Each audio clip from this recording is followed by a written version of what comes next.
All right, everyone, buckle up because we are diving into some seriously wild weather that is about to hit a massive chunk of the U.S. Yeah, it's a big one. We are talking heavy snow, we're talking ice, we're even talking about the possibility of tornadoes, all within just a few days. Yeah. I gotta say, even I'm feeling a little nervous about this one. I can see why. What's really unusual here is we've got this convergence of severe winter weather in one part of the country. Yeah.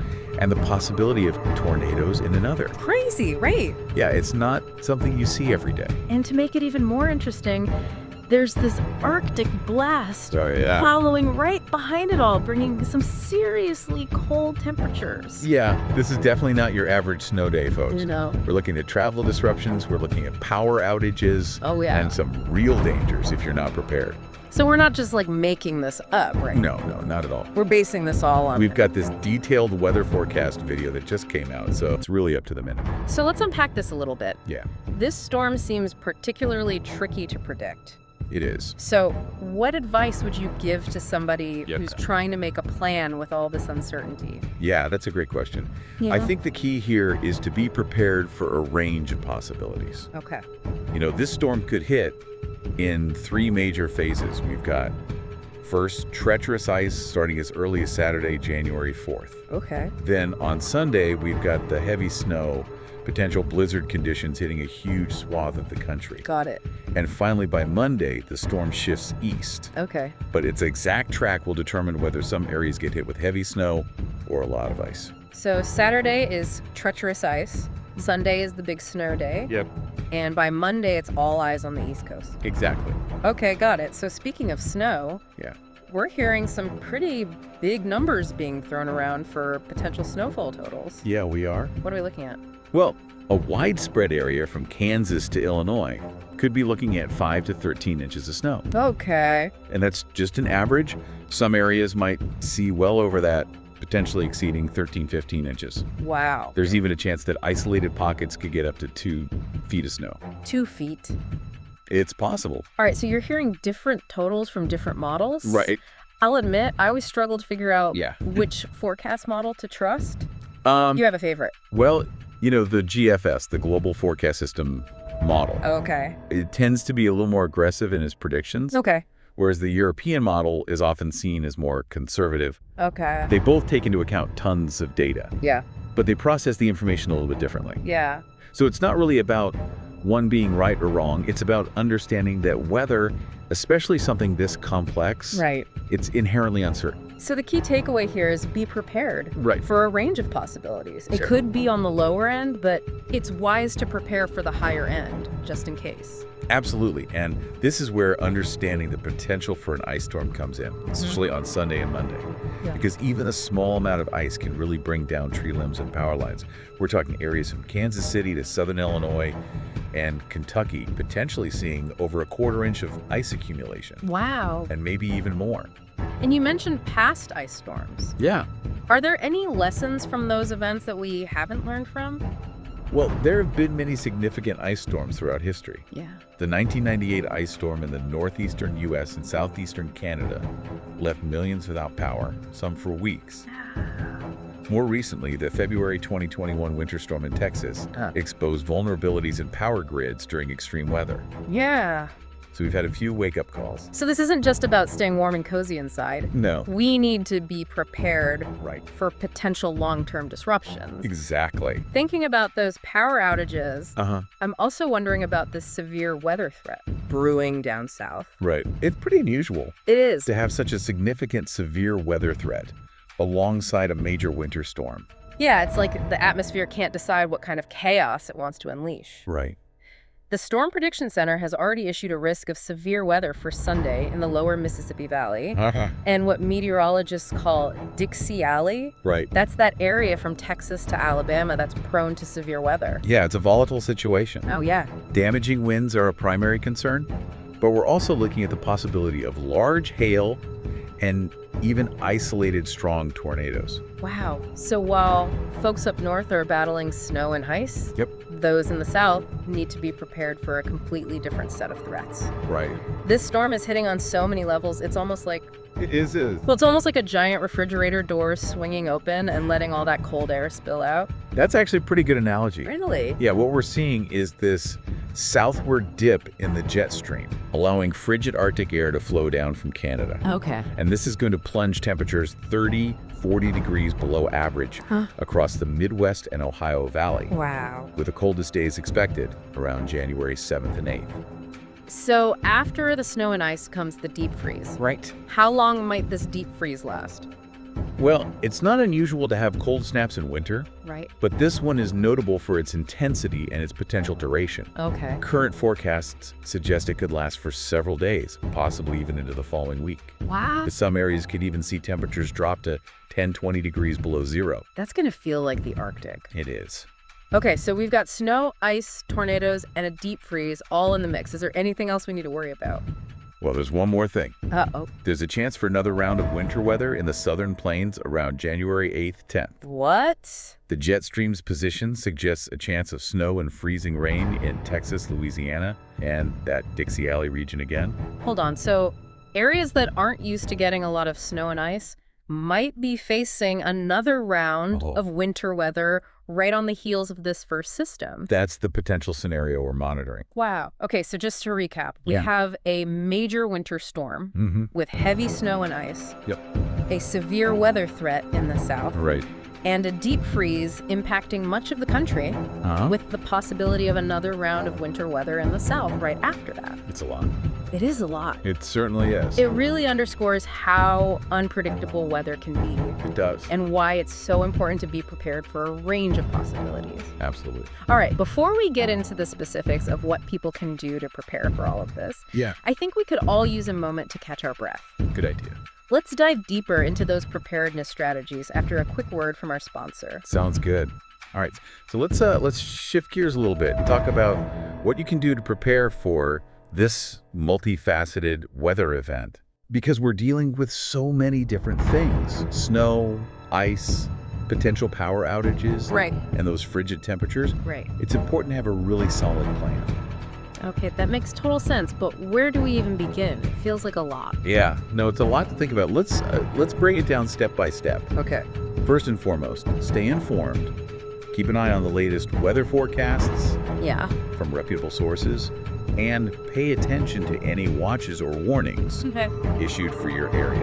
That seems pretty obvious, but it's easy to tune those weather alerts out sometimes. Oh, absolutely, I get it, but in this case, those alerts could be crucial. Right. Remember, a slight shift in the storm's track could mean the difference between a couple inches of snow and a thick layer of ice. Yeah. So staying updated is really important. Okay. And once you have a sense of what's heading your way, you can start preparing your home. Okay, so home preparedness 101. What are the absolute must-dos when it comes to getting your home ready for a storm like this? It's all about warmth, safety, and being prepared for those potential power outages. Okay.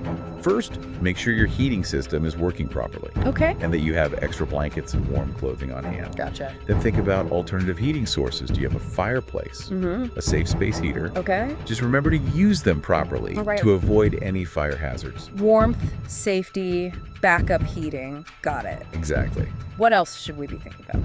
Think about what you'd need if you were snowed in for a few days. Oh, okay. Stock up on essential supplies like food, water, batteries, flashlights, a first aid kit. Right. And don't forget about your pets. That's important. Make sure they have a warm place to stay and enough food and water as well. Okay, so home base is covered. What about travel? Yeah. I know you mentioned avoiding travel during the worst of the storm. Right. But what if somebody absolutely has to travel during this time? Yeah, if you must travel, be prepared for delays and hazardous road conditions. Make sure your vehicle is in good working order with plenty of fuel, and pack a comprehensive emergency kit. What should that kit include? Think about the worst case scenario. Your car breaks down and you're stranded in the middle of a blizzard. Right. You'll want extra blankets, warm clothing, a flashlight, first aid kit, non-perishable food, and water. Okay. You might also want to include a shovel, kitty litter for traction, Oh, yeah. and jumper cables. Those are great tips.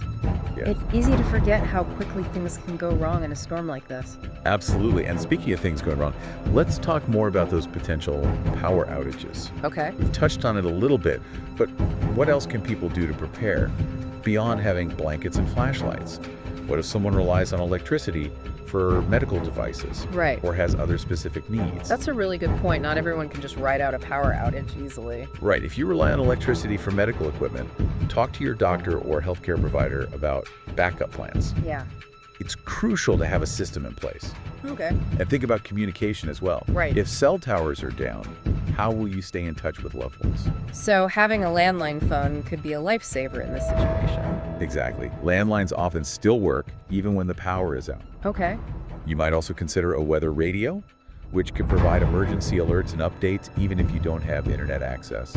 So it's all about having multiple layers of communication just in case one fails? Exactly. That's smart. Now let's not forget about those seriously frigid temperatures Yes. that are expected after the storm. That's right. Staying warm and safe is absolutely crucial when we're talking about temperatures potentially dropping to 10, 20 degrees below zero. Yeah. That's the kind of cold that can be really dangerous. Okay, so beyond bundling up in layers, Yeah. what are some specific things that people can do to protect themselves from that kind of extreme cold? First and foremost, limit your time outdoors, Okay. especially during the coldest parts of the day. If you have to go outside, dress in layers, cover all exposed skin, and pay close attention to how your body is feeling. Are there any specific warning signs people should be aware of? Yeah. How do you know if you're experiencing hypothermia or frostbite? Great question.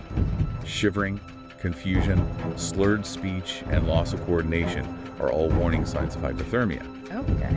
With frostbite, you might notice numbness, tingling, or a white or grayish discoloration of the skin. Gotcha. If you experience any of these symptoms, seek medical attention immediately.